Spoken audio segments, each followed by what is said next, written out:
ada anak UI ini. Dari Medan, wah. Wah, subhanallah, jauh-jauh. Iya. Selamat Beda datang.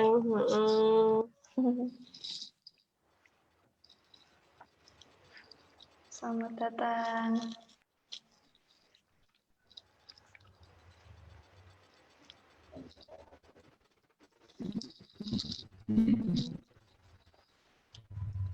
Wah, ada yang dari Jogja juga. Selamat datang, Ihsan.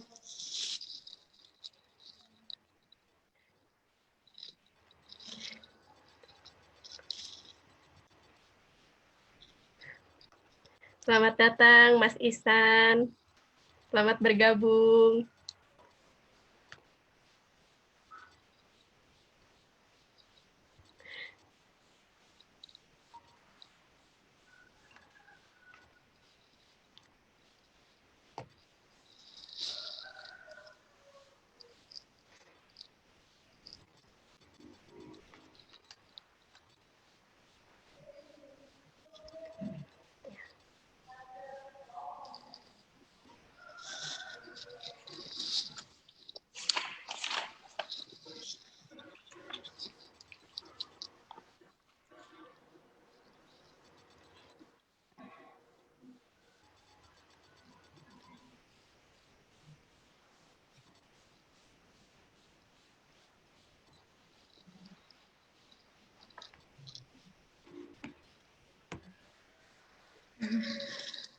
Sama-sama.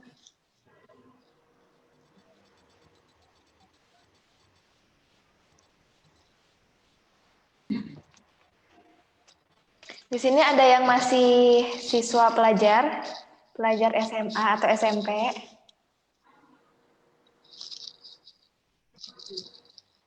Atau kebanyakan mahasiswa?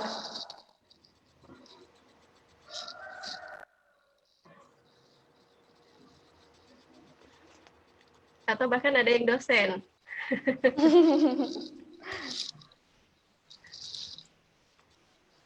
Wah, SMA kelas 12 ya. SMA.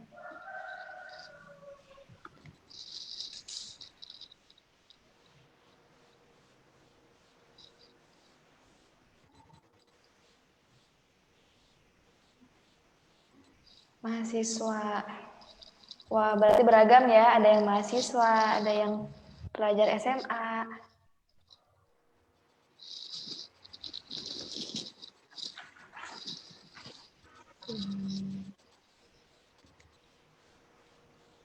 Ini ada teman-temannya Mbak Nisa nggak nih?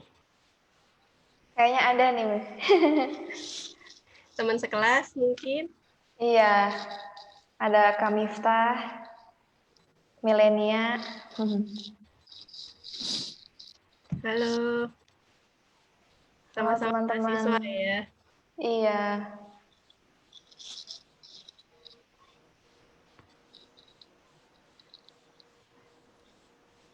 Oke, karena sudah cukup banyak yang gabung, mungkin kita mulai aja ya. Ini suara aku jelas nggak kedengaran?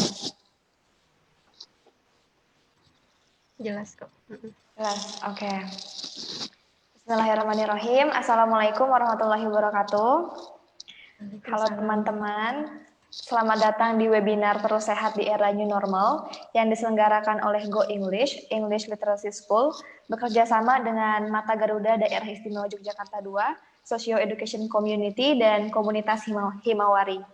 Webinar ini adalah a series of webinar Go English, jadi masih banyak webinar menarik lainnya yang bisa kalian ikuti setiap hari Sabtu dan Minggu. Nah, sebelum ke agenda utama, perkenalkan, nama saya Mehrunisa Ani Mufti. Teman-teman bisa panggil saya Mehar. Saya mahasiswa pendidikan bahasa Inggris Universitas Islam Indonesia angkatan 2018. Nah, saya akan menemani kalian selama 1 jam ke depan.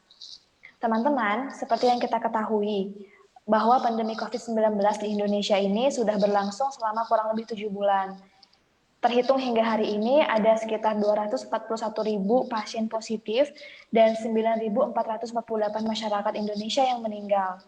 Nah, sebagai makhluk individu dan makhluk sosial, apa sih yang harus kita lakukan untuk tetap menjaga kesehatan dan untuk memutus rantai penyebaran COVID-19 ini. Untuk itu, webinar ini akan mengupas tuntas bagaimana tetap sehat di era new normal dan apa sih yang harus kita lakukan. Nah, di sini sudah ada narasumber kita yang luar biasa, Ibu Juwita Armilia. Halo Ibu Juwita, apa kabar? Halo Mbak Maher, alhamdulillah luar biasa ya. Alhamdulillah Ibu. Nah, teman-teman, Ibu Juwita ini adalah seorang bidan, sekaligus psychological holistic care therapist, dan owner Juwita Mom and Baby Care. Beliau menamatkan sekolah dasarnya di SDN 1 Pabuaran Subang pada tahun 2003. Kemudian, beliau juga melanjutkan ke SMPN 1 Pabuaran Subang dan SMAN 1 Pabuaran Subang pada tahun 2009.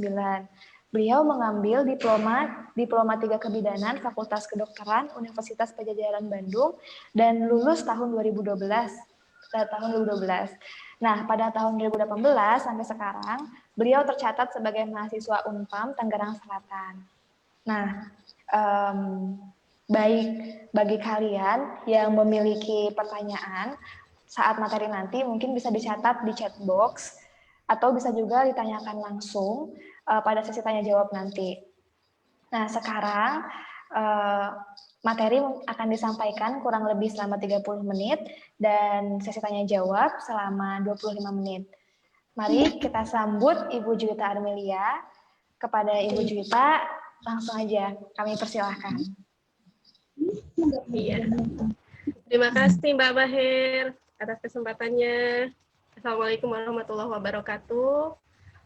Teman-teman semua yang sudah hadir, luar biasa sekali ya. Semoga sharing kita hari ini bisa bermanfaat ya, banyak buat semuanya gitu ya. Pertama-tama saya ingin mengucapkan puji syukur alhamdulillah kepada Allah Subhanahu wa taala yang sudah memberikan waktu, kesempatan, kesehatan untuk kita semua bisa bertemu di forum, biarpun forumnya forum dunia maya ya. Kemudian juga saya ingin mengucapkan terima kasih kepada founder Go English Yogyakarta atas kesempatannya saya bisa berpartisipasi, bisa sharing di forum yang luar biasa ini. Kemudian kali ini seperti yang sudah teman-teman tahu ya, hari ini kita membahas tentang terus sehat di masa new normal. Ngomong-ngomong soal sehat, tentunya kita semua ingin ya bahwa kita ingin tetap sehat agar apa? Agar kita bisa tetap produktif. Di mana modal sehat ini adalah modal utama untuk kita bisa kehidupan yang berkualitas gitu ya. Nah, permasalahan yang dihadapi saat ini adalah kita dihadapkan dengan pandemi COVID-19. Yang tadi seperti Mbak Maher bilang, datanya sudah disebutkan ya, yang meninggal, kemudian yang positif gitu ya. Kemudian juga tingkat kematian ternyata di Indonesia itu 1% lebih tinggi daripada tingkat kematian rata-rata di dunia. Ya, artinya apa? Artinya bahwa pandemi di Indonesia ini ternyata penyebarannya jauh lebih cepat dibanding dengan apa yang terjadi di luar negeri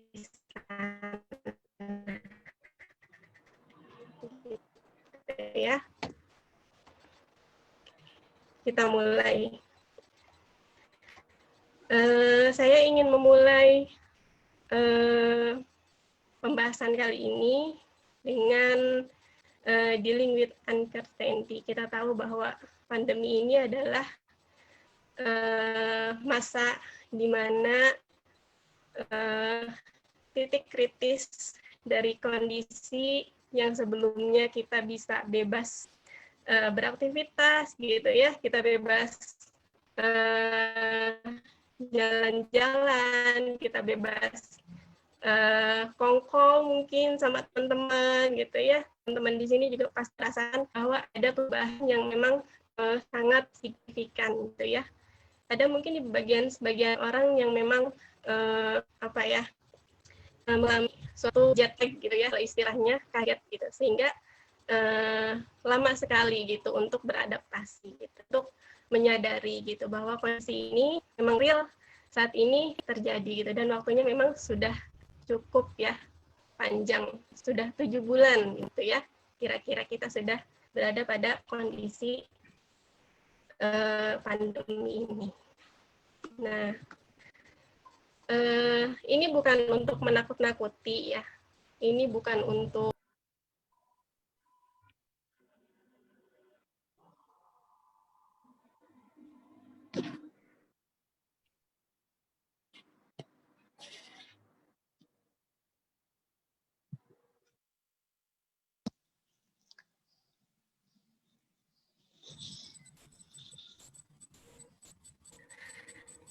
kenapa ya, ada gangguan ternyata ya.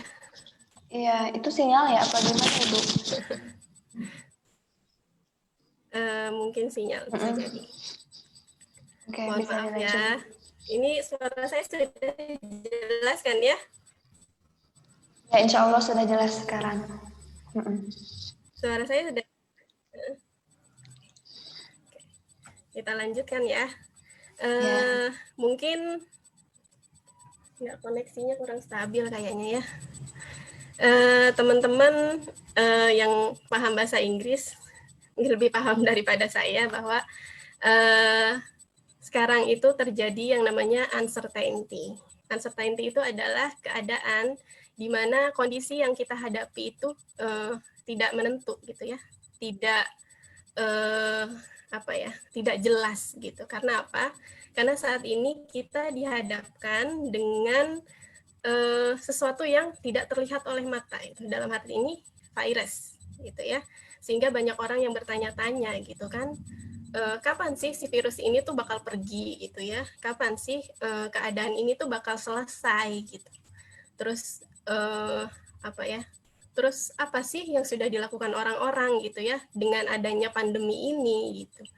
Nah, karena ada keterbatasan knowledge gitu ya, kita juga nggak bisa ngelihat gitu ya si virus itu seperti apa gitu ya, realnya gitu, kita cuma bisa melihat kartunnya mungkin ya. Terus kemudian kita juga karena mungkin kalau di sini ya, contohnya sini sudah PSBB gitu ya, pembatasan sosial berskala besar. Jadi semua dilakukan di rumah. Jadi kita tidak lagi tahu gitu ya kondisi sekitar kita tuh seperti apa gitu. Jadi terjadi sesuatu yang tidak jelas gitu ya. Nah, pada sebagian orang gitu ya, kondisi seperti ini itu menyebabkan menurunnya kerjasama sosial gitu ya. Jadi orang berada pada titik di mana mereka mulai masa bodoh gitu ya. Terus mereka mulai nggak peduli gitu. Terus juga ya seenak gimana gue gitu kan ya.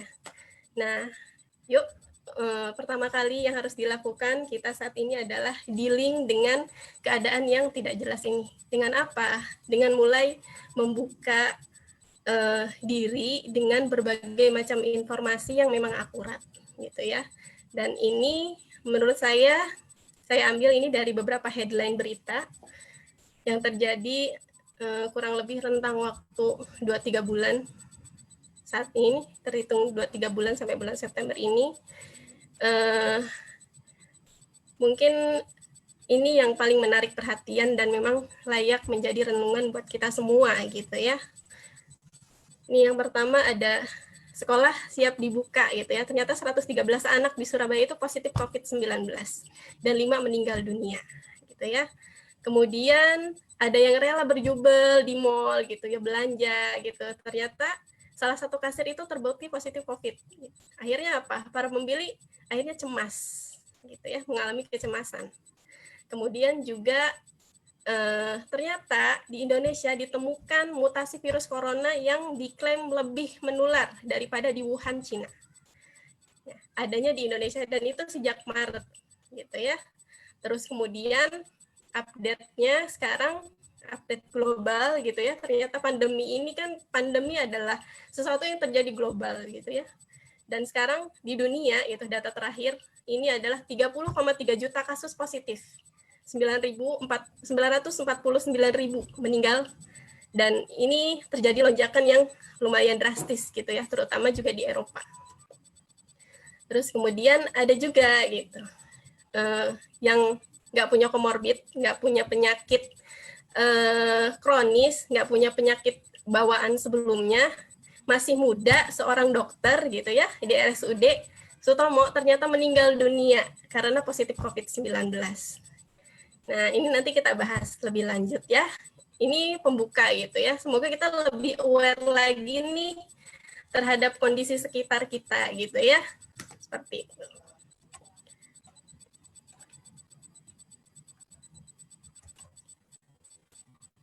Oke.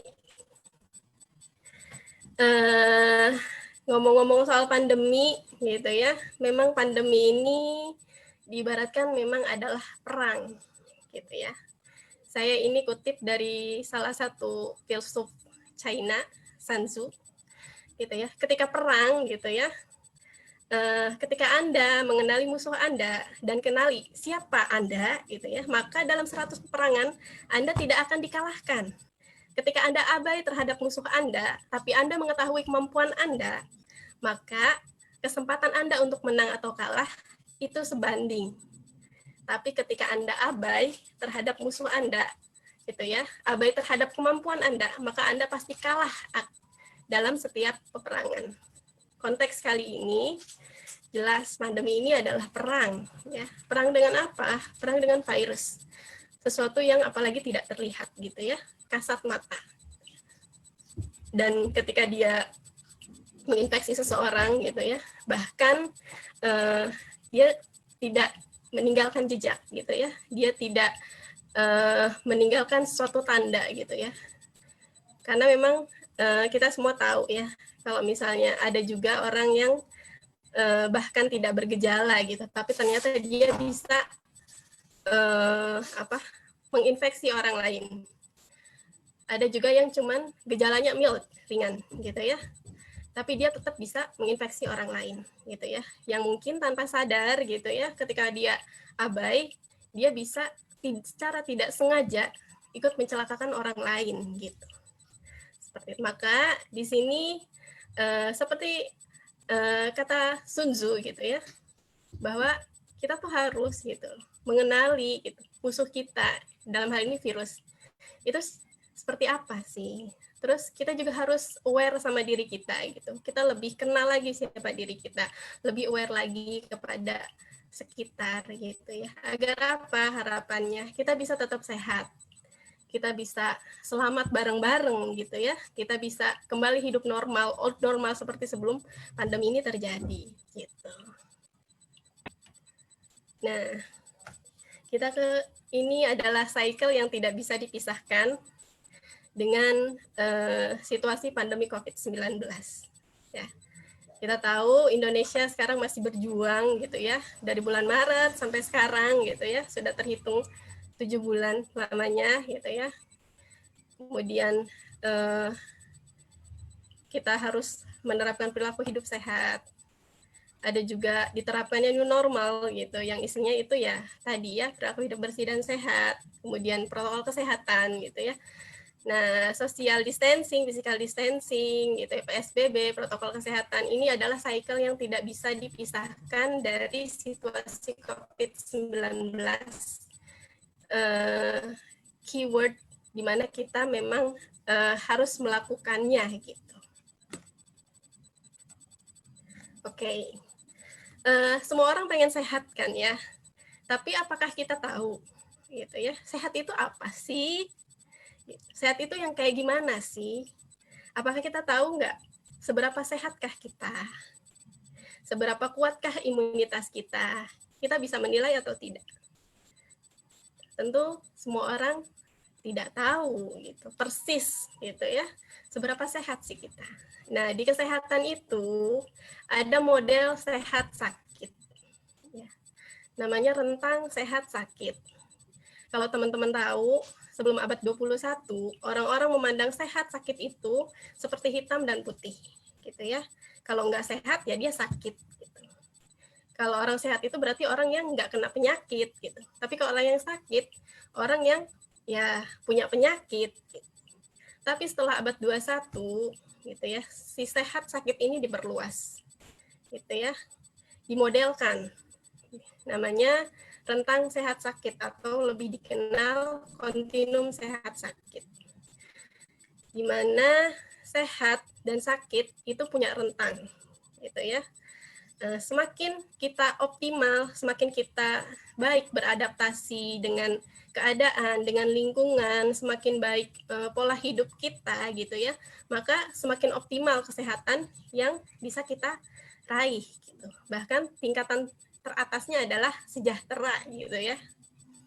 Dan sebaliknya gitu, kalau misalnya kita abai gitu ya, kita ya seenak sendiri gitu ya, nggak peduli sama diri sendiri, nggak peduli sama lingkungan, nggak peduli sama sekitar gitu ya. Terus kemudian juga secara fisik, emosional, intelektual, sosial dan lain-lain ya kita kurang gitu ya. Kita tidak optimal untuk menerapkan polanya, pola yang baik, pola sehat itu, maka ya semakin sakit kita dan pada akhirnya adalah meninggal atau mati. Nah, si model kontinum sehat sakit atau rentang sehat sakit ini adalah sebuah keadaan yang dinamis, yang berubah secara terus-menerus sesuai dengan adaptasi individu terhadap perubahan lingkungan internal dan eksternal untuk mempertahankan keadaan fisik, emosional, intelektual, sosial, perkembangan, dan spiritual yang sehat.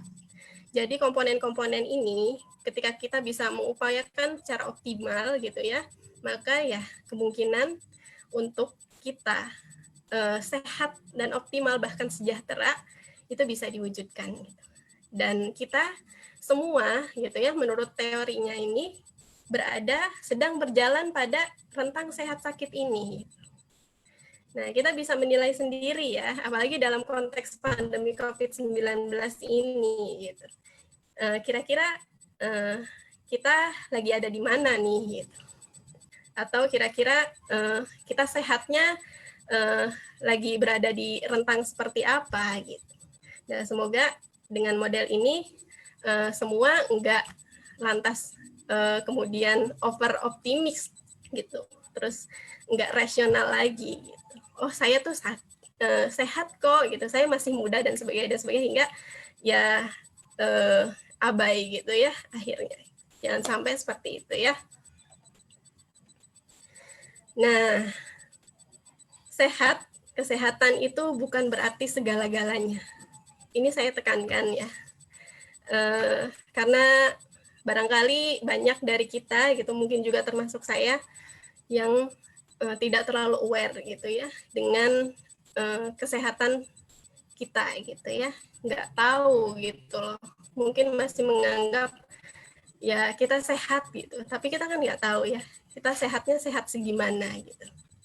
Terus kemudian jelas gitu, memang kesehatan bukan segala-galanya, tapi segala-galanya tidak akan berarti jika kita tidak sehat ya. Karena itu ya tadi ya, salah satunya yuk tingkatkan intelektualitas kita, tingkatkan wawasan kita, terutama dalam menjaga kesehatan, apalagi dalam konteks pandemi COVID-19 ini ya.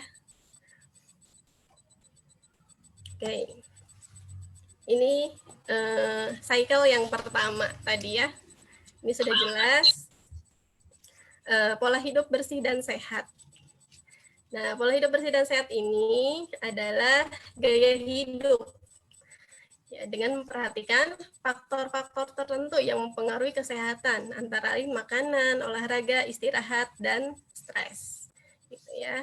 Di sisi lain, gitu ya, kita juga harus menjaga lingkungan, menjaga sekitar. Karena apa? Karena kita hidup di berbagai tatanan gitu, dan tatanan ini berbeda gitu ya, baik tempat atau sistem sosial ya, di mana di tatanan ini kita melakukan kegiatan sehari-hari gitu ya. Dan setiap tatanan jelas ya. Faktor-faktornya individu, lingkungan fisik, lingkungan sosial berinteraksi dan menimbulkan dampak terhadap kesehatan. Semuanya saling keterkaitan ya. Dan itu mempengaruhi sehat atau tidaknya seseorang atau sekelompok orang dalam tatanan sosial ya, tatanan kehidupan tersebut gitu ya.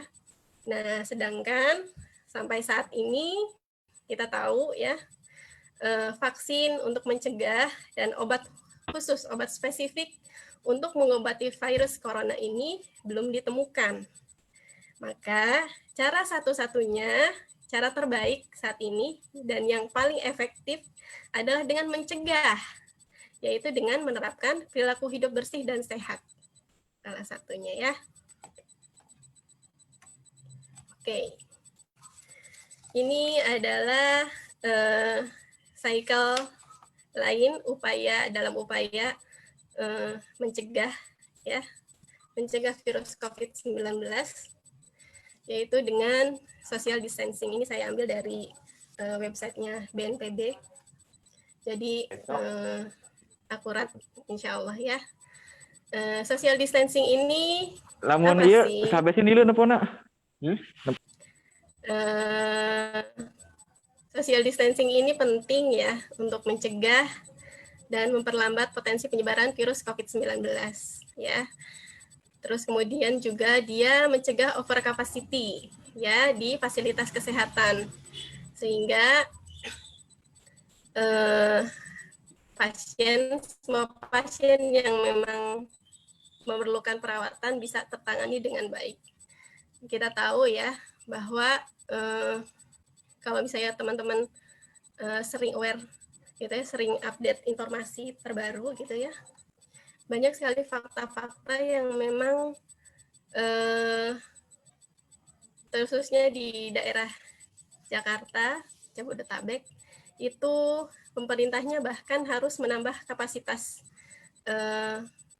tempat tidur gitu ya, sehingga harus beralih membuka stadion gitu ya, kemudian juga gedung-gedung darurat yang memang dijadikan tempat perawatan pasien dadakan gitu ya. Sedangkan kita tahu ya bahwa perbandingan antara jumlah tenaga kesehatan gitu ya dengan jumlah rata-rata penduduk Indonesia itu belum ideal. Artinya masih ada keterbatasan gitu ya. Kebayang ya kalau misalnya dalam satu waktu banyak orang tertular gitu ya. Dan itu terjadi di seluruh Indonesia gitu, di seluruh daerah yang luas, sedangkan fasilitas layanan kesehatan terutama tingkat lanjut itu tidak sebanding gitu ya. Kalau misalnya dalam satu waktu ternyata banyak yang tumbang gitu dan harus dirawat, ya otomatis lama-lama karena jumlahnya terbatas bisa jadi sudah tidak mampu lagi menampung untuk merawat pasien yang memerlukan gitu ya. Maka ini penting sekali untuk social distancing. Kemudian kita juga memberi waktu gitu ya pada orang yang terinfeksi untuk sembuh gitu ya. Karena social distancing ini terbukti bisa memperlambat potensi penyebaran virus COVID-19 gitu ya, sehingga waktu untuk pasien sembuh, artinya ketika virus diperlambat, otomatis lambatnya waktu itu memberikan waktu untuk orang yang terinfeksi saat ini yang dirawat itu untuk bisa maksimal sembuh gitu ya. Artinya nanti kita bisa gantian, kalaupun misalnya sakit gitu ya, artinya spare untuk penyediaan waktu kosongnya rumah sakit itu bisa ideal gitu ya, bisa lebih lebih baik ya, seperti itu.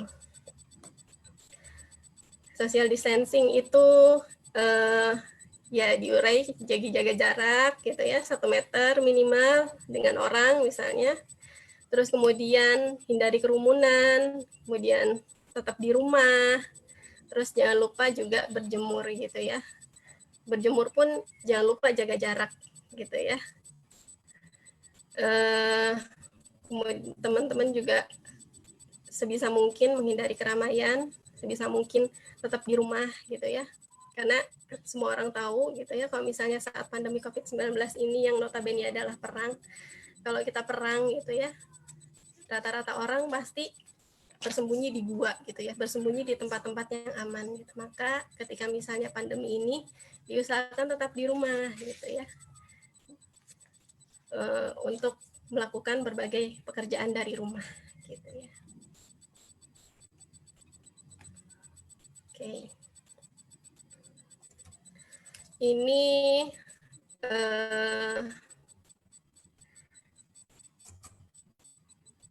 serangkaian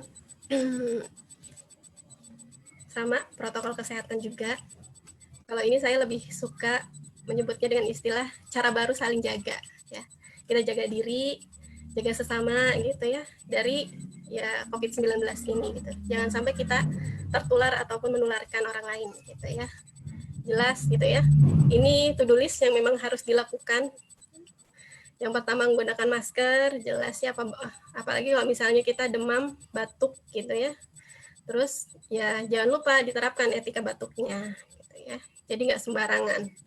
Terus kemudian jaga jarak, tadi ya jelas minimal 1 meter. Kemudian hindari kontak langsung, kayak misalnya kita salaman, cium pipi kanan, cium pipi kiri gitu ya.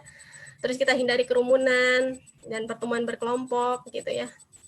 Sebisa mungkin pertemuan atau kerumunan ini kita ganti lewat virtual aja dulu ya, buat sementara waktu ya.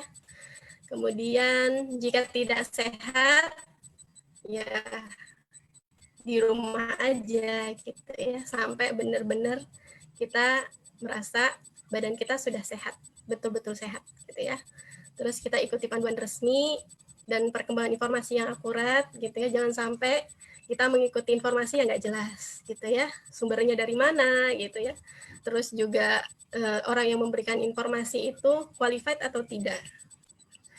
Misal apa ya, kita dapat informasi di media sosial gitu, dan ternyata itu informasinya nggak akurat gitu ya. Secara ilmiah juga masih tanda tanya gitu kan. Terus juga orang yang memberikan informasi itu dia pakar atau bukan gitu. Nah, itu yang harus kita cross check lagi. Kita lebih serius lagi di situ ya. Jangan sampai kita menerima informasi yang tidak akurat gitu ya, yang tidak qualified, pada akhirnya membawa kita kepada tindakan yang justru salah gitu.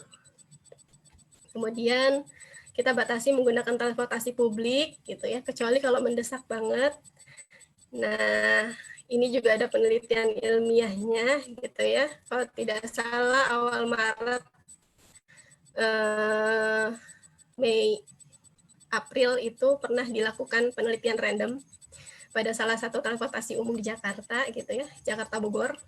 Dan itu sampelnya diambil acak gitu ya pada penggunanya. Dan ternyata ditemukan sekian persen orang ternyata positif COVID-19 gitu ya. Karena kita tahu ya bahwa COVID-19 ini ya sangat cepat sekali penularannya gitu ya. Jadi lebih baik dibatasi menggunakan transportasi publik gitu ya. Terus kemudian jangan lupa gitu ya, sering cuci tangan. Apalagi ketika kita di tempat publik, misalnya kita nyentuh apapun di sekitar kita gitu ya, terus nyentuh mata dan sebagainya, itu jangan sampai terjadi. Sesering mungkin untuk mencuci tangan, membawa hand sanitizer, cuci tangan dengan air mengalir, dengan sabun, itu jauh lebih baik. Nah, ini juga yang harus teman-teman terapkan gitu ya, jangan sampai bebasnya gitu ya. Ini etika batuk yang harus dilakukan gitu ya, guna apa? Guna melindungi diri kita dan orang-orang sekitar gitu ya. Kalau batuk, pilek, gunakan masker. Terus kemudian kalau ternyata lagi kebetulan nggak pakai masker nih, nah kita kalau bisa bersin batuk itu ditutup dengan lengan atas, jangan pakai tangan gitu ya, karena tangan ini rentan sekali kalau misalnya pakai tangan, nanti kita megang wajah gitu ya, menyentuh hidung, terus kemudian kita juga bisa nggak sengaja mungkin gitu ya, nyentuh benda-benda di sekitar, akhirnya semua terkontaminasi. Itu jangan sampai terjadi. Atau misalnya kita menggunakan tisu, ya, tutup hidung. Terus kemudian dibuangnya juga jangan sampai di mana aja gitu kan. Nanti tiba-tiba tisunya terbang terus nempel di muka orang gitu kan. Ya nggak banget lah ya, jangan sampai ya. Buang ke tempat sampah langsung. Terus kemudian ya tadi tetap gitu ya, yang paling utama adalah cuci tangan, jangan lupa ya. Nah, coba di sini siapa kira-kira ya yang suka pakai masker dipelorotin ke dagu? Atau lagi pas foto selfie bareng-bareng nggak jaga jarak, maskernya dipelorotin ke dagu. Nah, ini adalah salah satu kesalahan. Ya. Kalau misalnya kita pakai masker, ya, dipelorotin ke dagu, itu nanti bagian luar yang terkontaminasi oleh bakteri, virus, kuman, dan sebagainya, itu nanti dia akan mengkontaminasi leher kita. Gitu ya. Nah, udah mengkontaminasi leher, otomatis bagian dalam yang harusnya steril, itu nanti terkontaminasi juga. Gitu. Terus kemudian kita pakai lagi, akhirnya apa? Terhiruplah itu virus masuk ke saluran nafas kita. Kalau memang harus benar-benar melepas masker, itu lebih baik maskernya dilepas saja. Kemudian ya pakai masker cadangan, gitu ya. Jadi disarankan membawa beberapa masker kalau memang ternyata harus beraktivitas di luar rumah dalam waktu yang lama. Ya, ini harus diperhatikan. Oke, ini dia juga yang saya mau tekankan, gitu ya. Jangan ambil resiko. Ini adalah tingkat persentase penularan, gitu ya.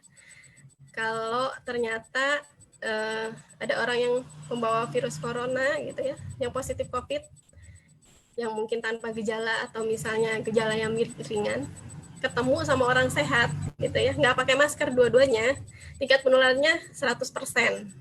Kalau misalnya orang yang positif COVID nggak pakai masker, kemudian orang yang sehat pakai masker, tingkat penularannya 70%.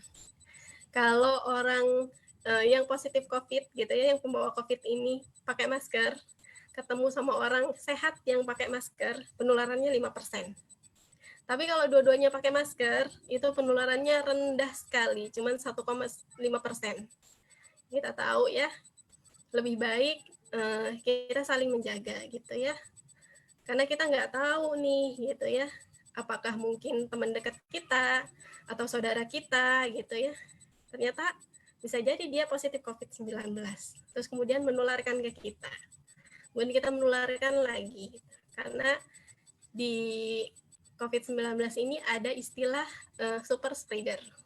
Jadi dia pembawa virus yang bisa menyebarkan virus bahkan lebih dari 1-2 orang. Bisa sampai 20-30 orang nanti ditularkan oleh dia. Ya, makanya kalau di Bogor itu sudah ada kampung bahkan RW yang memang harus diisolasi. Karena ya itu tadi gitu, si super spreader tadi gitu ya. Jadi lebih baik saling menjaga, keluar rumah gitu ya, pakai masker. Terus kemudian kalaupun ketemu saudara yang kita nggak bisa kontrol, yang nggak serumah, kita nggak tahu perilakunya beresiko tinggi atau tidak gitu, kita tidak bisa kontrol, lebih baik kita pakai masker saja gitu ya, jangan ngambil resiko.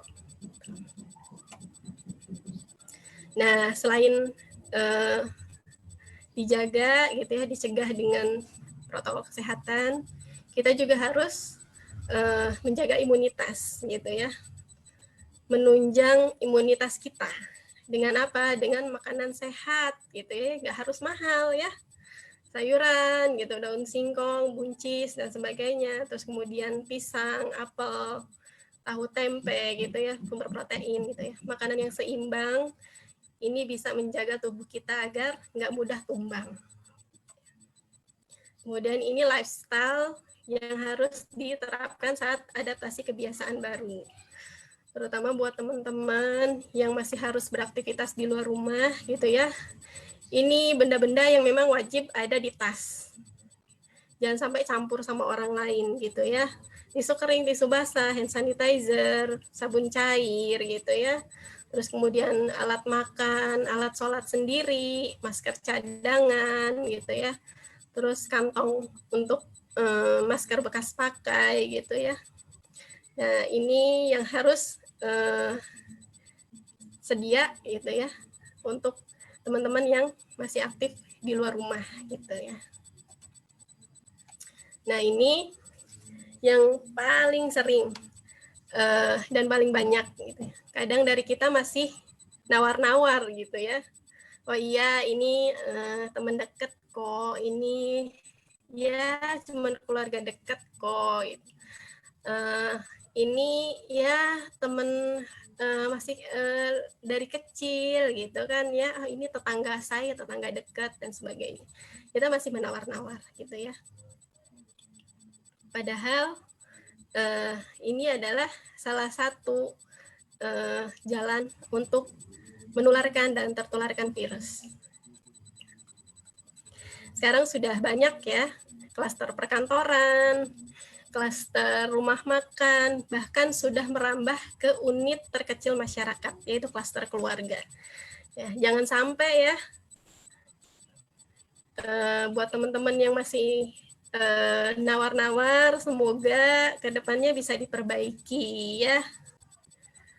Nah ini juga jangan lupa ya, ketika kita habis aktivitas di luar rumah gitu ya, langsung cuci tangan. Jangan dulu berinteraksi dengan anak kecil, dengan orang tua, dengan orang-orang tersayang di rumah gitu ya.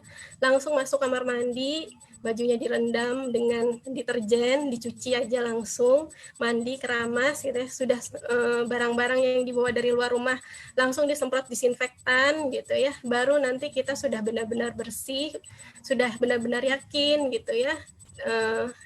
Bersih, tidak membawa virus dari luar gitu ya, baru kita bisa berinteraksi dengan orang-orang tersayang di rumah gitu ya.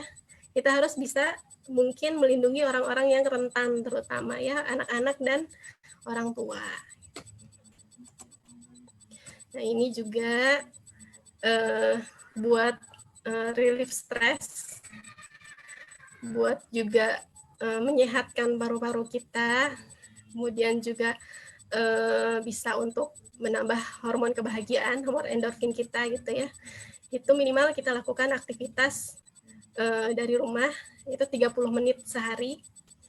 Ya bisa kan pakai lompat tali atau misalnya lari di tempat atau misalnya senam gitu ya di dalam rumah gitu. Itu bisa dilakukan gitu ya. Nah, yang terakhir hati yang gembira adalah obat gitu ya. Menjaga emosi kita tetap positif gitu ya, itu bisa berpengaruh kepada kualitas kesehatan kita. Kita bisa lebih bagus dalam respon stres, kita bisa juga kalau misalnya kita lagi sakit gitu ya, dapat dikurangi gitu ya tingkat ambang sakitnya, kemudian mensimulasi organ tubuh juga, terus juga tadi ya ketika misalnya hormon endorfinnya naik gitu ya, otomatis nanti efeknya akan menambah daya tahan tubuh kita lebih baik gitu ya. Nah, suasana hati yang baik itu bakal berefek kepada kesehatan kita gitu ya. Oke. Ngomong-ngomong tadi udah panjang lebar gitu ya.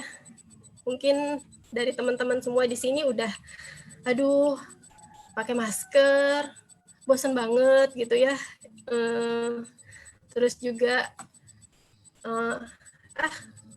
kok harus protokol kesehatan gitu ya. Masih ada yang nawar-nawar mungkin ya. Ini mungkin saya akan sedikit menjelaskan gitu ya. Semoga ini bisa memberikan tambahan pencerahan gitu ya untuk kita melakukan pencerahan bahwa mencegah dengan protokol kesehatan saat ini itu adalah yang paling efektif, yang paling terbaik gitu ya. Dan ini adalah penjelasan kenapa sih kita harus menerapkan protokol kesehatan gitu ya.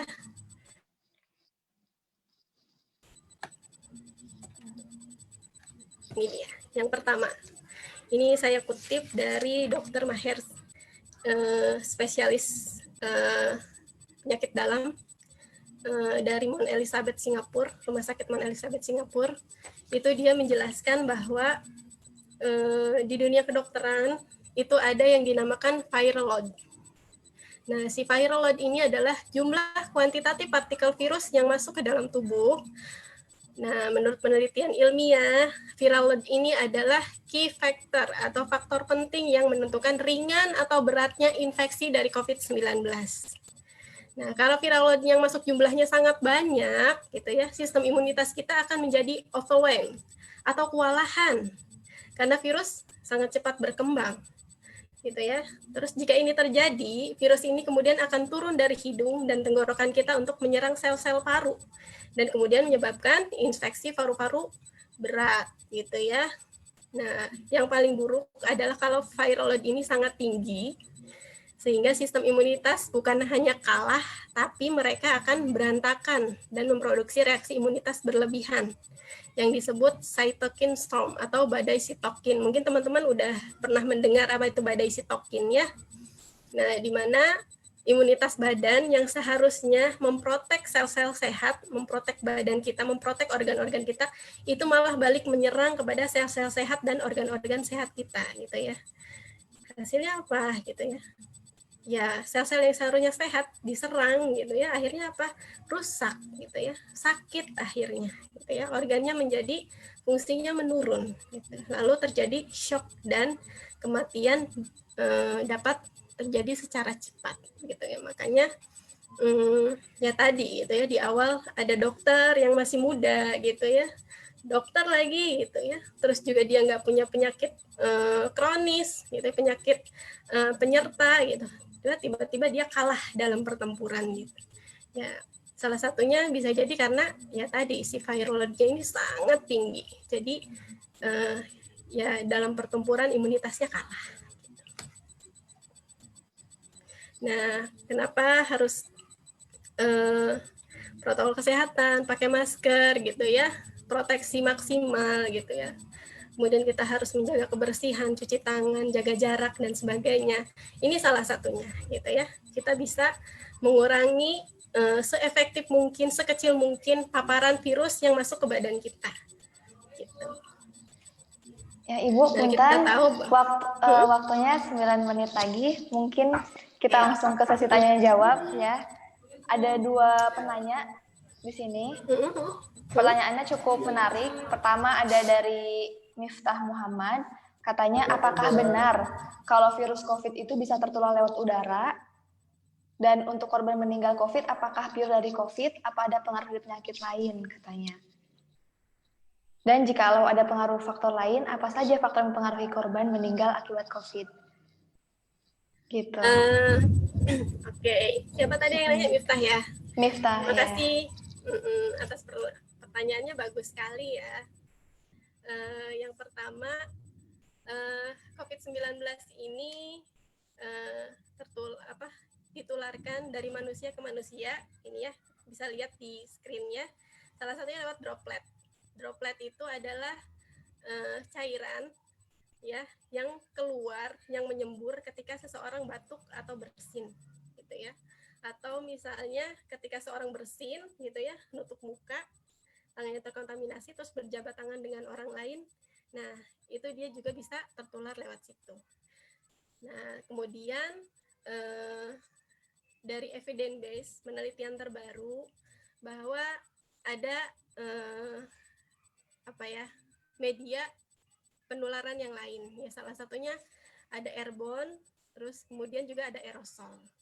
Airborne itu adalah biasanya paling banyak terjadi adalah ketika tindakan medis, misalnya seperti operasi gitu ya. Terus kemudian juga ketika misalnya satu orang di ruangan tertutup ya, kemudian ngobrol gitu ya, ngobrol tanpa batuk atau bersin, itu juga bisa menularkan. Nah, itu yang disebut airborne ya, jadi lewat napas biasa pun bisa ditularkan gitu ya. Terus kemudian ada yang namanya aerosol. Nah, aerosol ini kebanyakan di ruangan yang tertutup ya ada AC gitu ya. Terus kemudian juga ventilasinya kurang bagus. Nah, aerosol ini adalah ketika seorang bersin gitu ya, itu nanti ada partikel-partikel mikron yang lebih kecil daripada droplet itu bakal melayang gitu ya di udara selama beberapa waktu gitu ya. Nah, ini yang bisa ditularkan gitu ya. Makanya ini mungkin salah satu penularan di klaster perkantoran tuh seperti itu gitu ya. Ruangannya ber-AC, tertutup, orangnya banyak, ketika salah satu terinfeksi kemudian bersin gitu ya.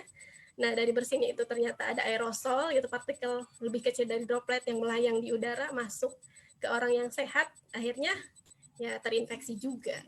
Seperti itu. Terus pertanyaan kedua apa Mbak Maher? Iya, semoga Miftah bisa menangkap ya informasi yang diberikan. Kemudian yang kedua, bagaimana mensosialisasikan kepada tetangga sekitar hidup sehat untuk mencegah COVID?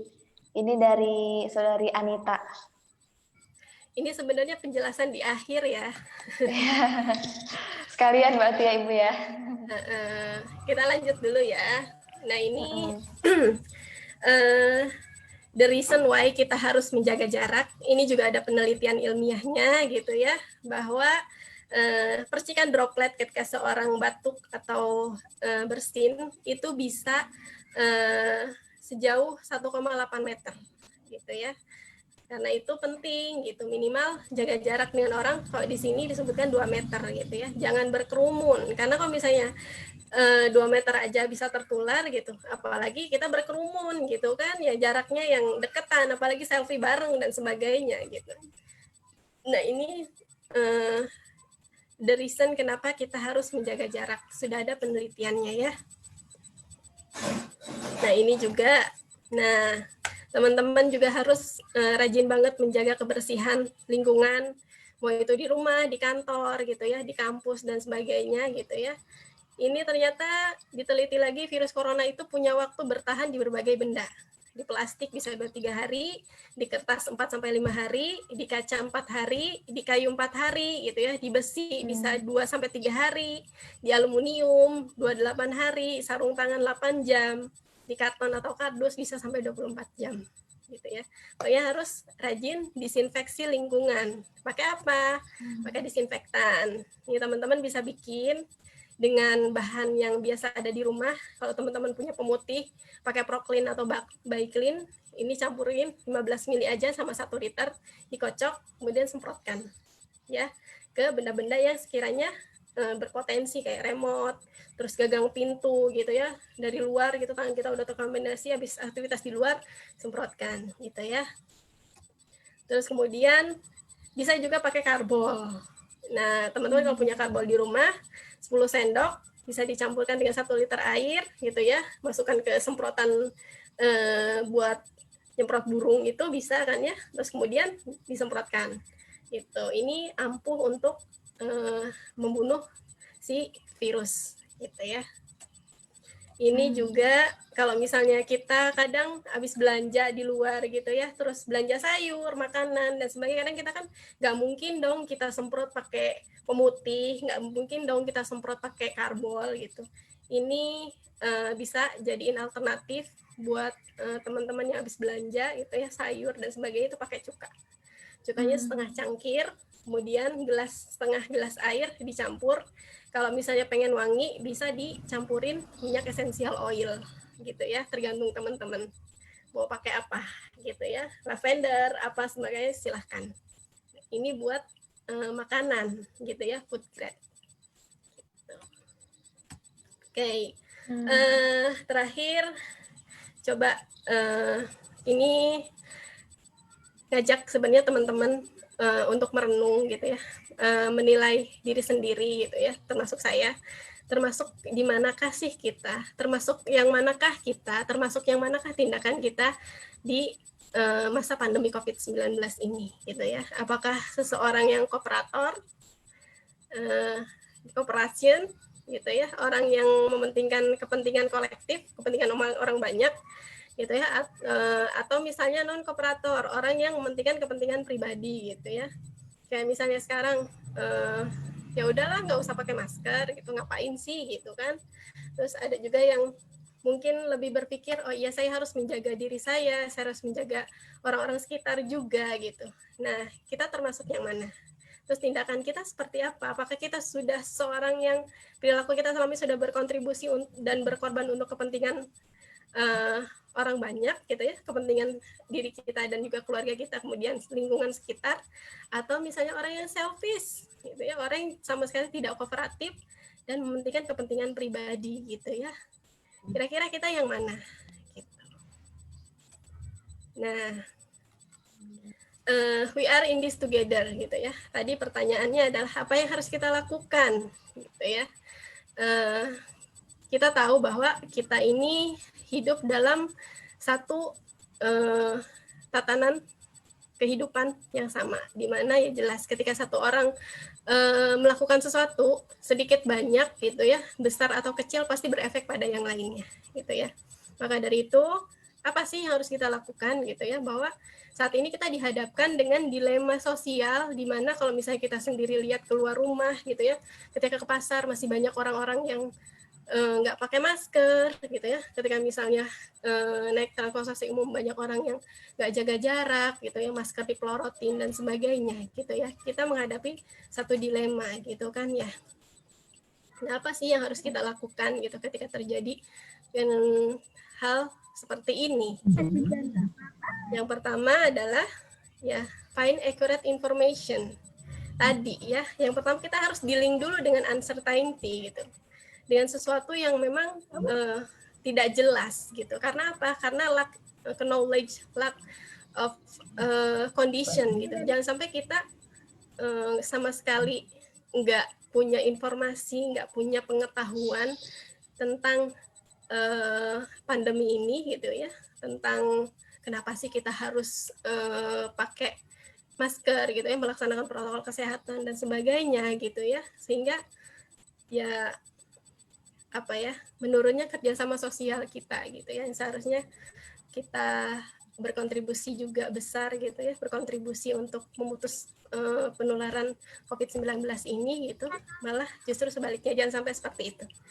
Kita bisa mencari informasi akurat gitu ya, yang akurat dengan mencari mungkin referensi-referensi ilmiah, terus kemudian juga sekarang sudah banyak sekali ya, kayak misalnya pakar-pakar, baik itu pakar kesehatan, masyarakat, epidemiolog, dokter gitu ya, terus kemudian juga ahli biologi molekuler gitu ya, dan mereka menjelaskan baik itu di platform sosial ataupun misalnya di jurnal ilmiah, gimana sih, apa sih gitu ya COVID-19 ini gitu ya. Terus tadi juga sudah dijelaskan beberapa ya, kenapa harus protokol kesehatan gitu ya.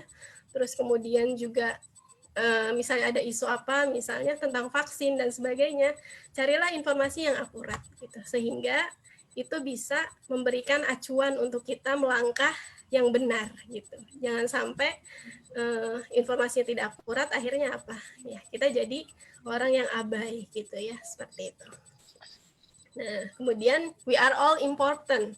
Saya ingin menekankan, menegaskan gitu ya, bahwa kita semua ini penting gitu. Di masa COVID-19 ini kita ini penting. Kadang ada orang yang bilang, apa sih gitu ya, saya cuman orang biasa gitu, saya cuman lulusan SMP, misalnya saya nggak belajar di universitas dan sebagainya gitu ya, saya cuman istilahnya ya remah-remah rengginang kaleng kongguan gitu ya, jangan sampai seperti itu gitu ya. Kita semua penting gitu. Kita semua punya peran gitu ya, dengan kita tidak keluyuran sembarangan gitu ya, keluar rumah sembarangan, tidak berkerumun, terus kemudian taat protokol kesehatan, memakai masker gitu ya, rajin cuci tangan, jaga jarak, itu juga adalah kontribusi yang sangat luar biasa gitu ya untuk orang banyak gitu ya, untuk memutus mata rantai COVID-19 ini gitu ya. Terus kemudian it's good to be optimistic, but don't forget to be rational gitu ya. Boleh gitu, optimis itu baik, tapi jangan sampai kita nggak berpikir rasional gitu. Contohnya banyak gitu ya, salah satunya yang saya dengar akhir-akhir ini gitu ya, dari teman-teman gitu ya, dari media sosial gitu ya, bahwa jahe, kunyit gitu ya, terus kemudian temulawak gitu. Itu bisa meningkatkan imunitas gitu. Kita kan makan makanan yang bumbunya dari situ gitu, otomatis ya imunitas kita bagus gitu. Jadi itu adalah sesuatu yang optimis, tapi sebenarnya itu menyesatkan gitu. Kenapa menyesatkan? Jadi seolah-olah ya nggak bakalan terkena COVID gitu. Padahal kita semua punya chance, punya peluang yang sama untuk terkena COVID-19 gitu ya. Jadi jangan lupa untuk berpikir rasional. Kemudian tadi ya, salah satunya diingatkan, kita ini adalah bagian dari entitas yang besar, komunitas yang besar gitu ya. Sudah jelas ya bahwa orang yang satu bertindak akan menimbulkan efek yang lain ke yang lainnya gitu ya. Maka saya mengapresiasi salah satu universitas ya yang dia membuat masker. Di situ tertulis logo universitasnya. Kemudian tertulis di situ we are blue mask gitu ya. Sehingga orang-orang dengan tidak membeli masker itu bukan karena dia butuh gitu ya, tapi karena dia merasa gitu bahwa ya kita tuh bagian dari komunitas ini gitu, dengan harapan ya bisa memberikan efek yang lebih besar lagi gitu kepada tingkat yang lebih luas gitu ya. Terus kemudian social control. Nah, ini kita perlu ya memberikan stimulus-stimulus kepada teman-teman kita, kepada apa ya, keluarga kita, saudara kita, mungkin tetangga kita, sesuatu yang membuat mereka itu malu gitu ya, sesuatu mungkin membuat mereka tuh tidak mengulangi atau tidak melakukan lagi hal yang salah gitu ya.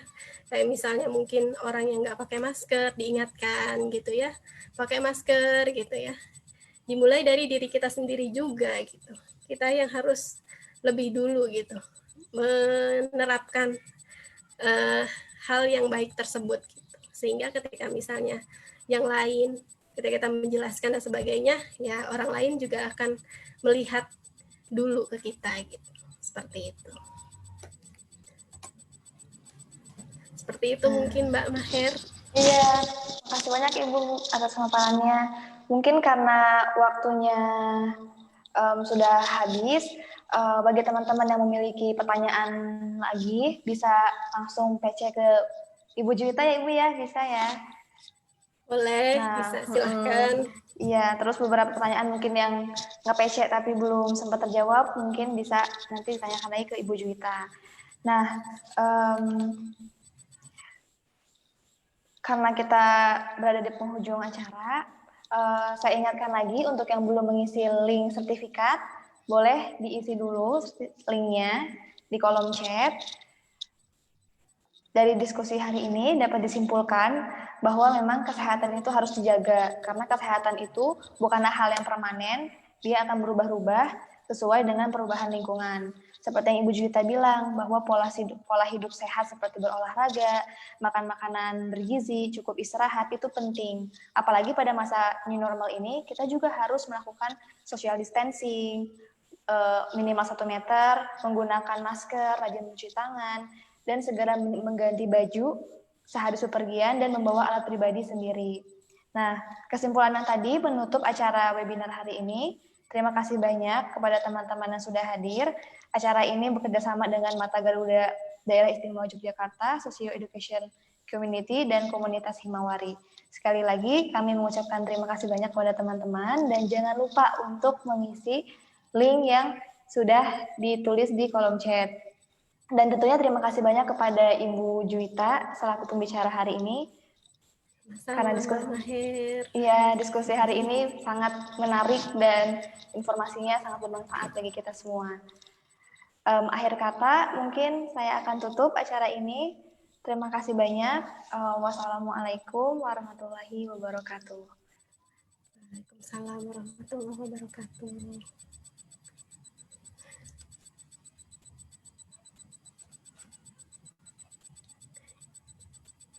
Kita nggak foto sama peserta ini, Mbak Maher.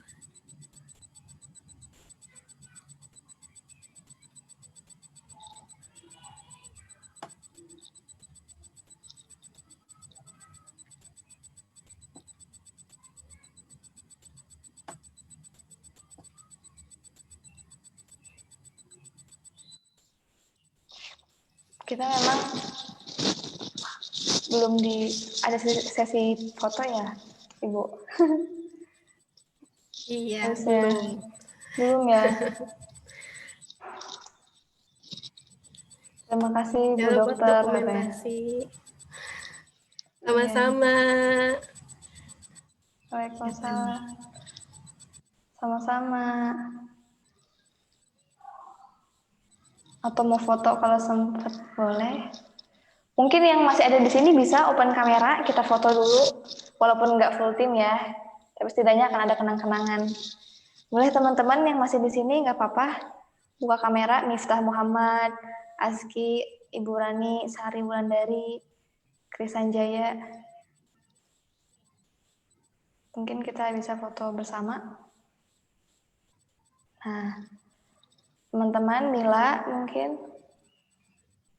mungkin Ibu Juwita boleh matiin screen-nya dulu biar kita bisa berfoto bersama sebentar.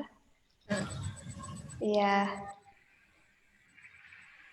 iPhone ini atas nama iPhone. Boleh dibuka kameranya. Mila, Saudara Krisanjaya, Putri Fatiriana. Oke. Oke, mungkin yang akan screenshot mungkin dari Miss Susari ya, Miss ya. Oke.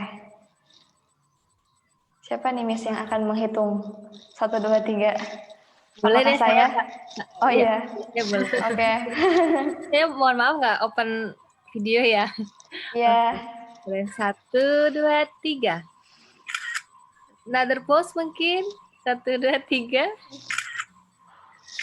Oke, terima kasih sekali. Oke, sip. Ya, terima kasih banyak teman-teman. Iya, terima kasih Bu Juwita, terima kasih Mas Isan, Mas Miftah, Bu Anita, Mbak Rani, Mbak Putri. Terima kasih. Terima kasih banyak. Iya.